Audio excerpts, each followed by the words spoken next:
नमस्कार हरि प्रेमियों, आपका हमारे YouTube चैनल में स्वागत है।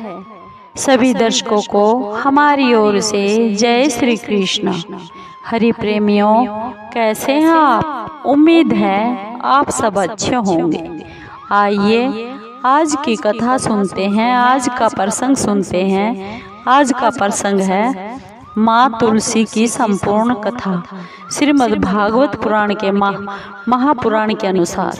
हरि प्रेमियों, उससे पहले अगर आप हमारे चैनल पर नए हैं तो प्लीज चैनल को सब्सक्राइब जरूर कर लीजिए और बेल आइकॉन को जरूर दबा लीजिए ताकि आप तक हमारे सारे नोटिफिकेशन पहुंच सके।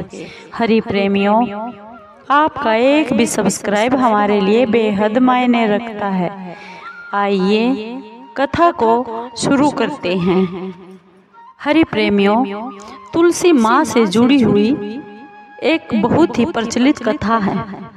श्रीमद् देवी भागवत महापुराण में इनके अवतरण की बहुत दिव्य लीला बताई गई है।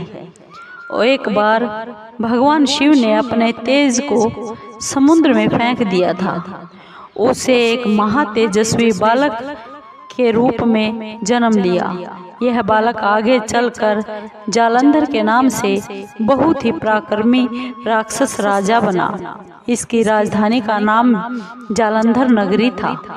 दैत्यराज कालनेमी की कन्या वृंदा का विवाह इसी जालंधर राक्षस से हुआ। जालंधर महादैत्य था।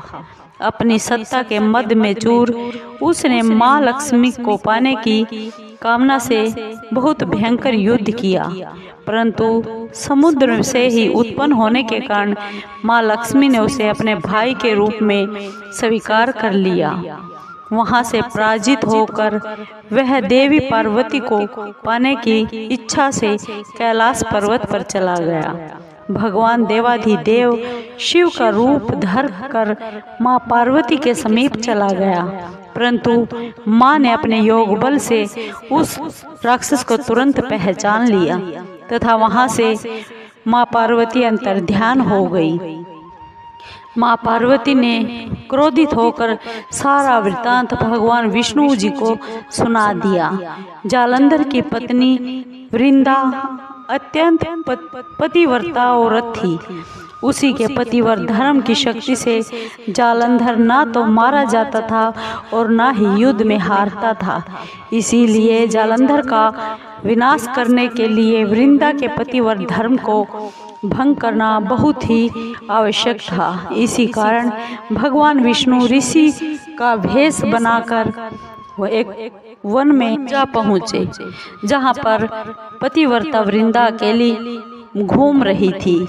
भगवान के साथ दो मायावी राक्षस भी थे, जिनको देखकर वृंदा बहुत ही भयभीत हो गई।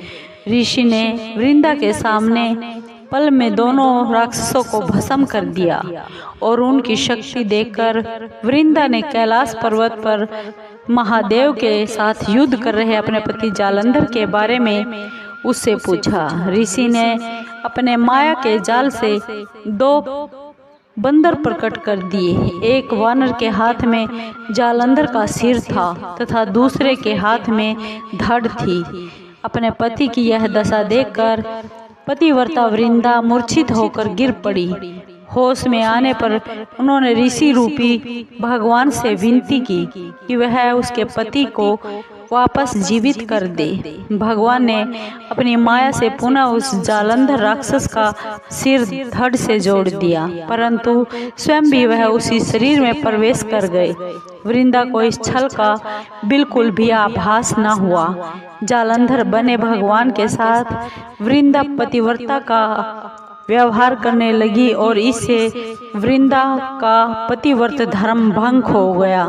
इससे सती तो जाता रहा। ऐसा होते ही वृंदा का पति जालंधर युद्ध में हार गया। इस सारी लीला का जब वृंदा को पता चला तो उसको बहुत गुस्सा आया और क्रुद्ध होकर उसने भगवान विष्णु को शिला होने का श्राप दे दिया तथा स्वयं वहीं पर सती हो गई। जहाँ पर पतिव्रता वृंदा भस्म हुई थी, वहीं पर तुलसी का एक पौधा उग गया। भगवान विष्णु ने पतिव्रता वृंदा से कहा, हे वृंदा, तुम अपने सतीत्व के कारण मुझे लक्ष्मी से भी अधिक प्रिय हो गई हो। अब तुम तुलसी के रूप में सदा मेरे साथ रहोगी। जो भी जीव, जो भी मनुष्य मेरे शालिग्राम रूप के साथ तुमसे यानी तुलसी से विवाह करेगा, उसे इस लोक तो क्या परलोक में भी अपार यश प्राप्त होगा। जिस घर में तुलसी माता होती है, वहाँ यम के दूत असमय कभी नहीं आ सकते, वहाँ अकाल मृत्यु नहीं हो सकती। गंगा व नर्मदा के जल में तुलसी तथा स्नान करने से तुलसी का पूजन करने के बराबर है।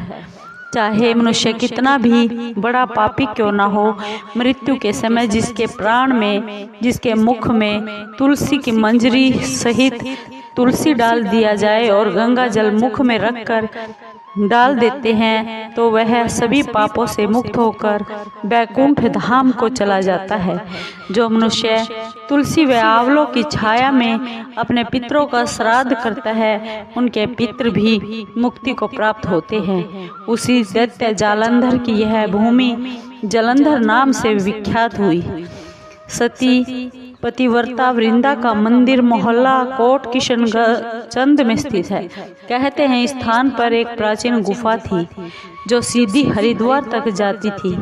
सच्चे मन से 40 दिन तक पतिव्रता सती वृंदा के मंदिर में पूजा करने से सभी मनोकामना पूर्ण होती है। हरि प्रेमियों, आपको ये माँ तुलसी की कथा कैसी लगी? अगर आपको अच्छी लगी हो तो प्लीज़ चैनल को सब्सक्राइब कीजिए, लाइक कीजिए, शेयर कीजिए और कमेंट ज़रूर कीजिए।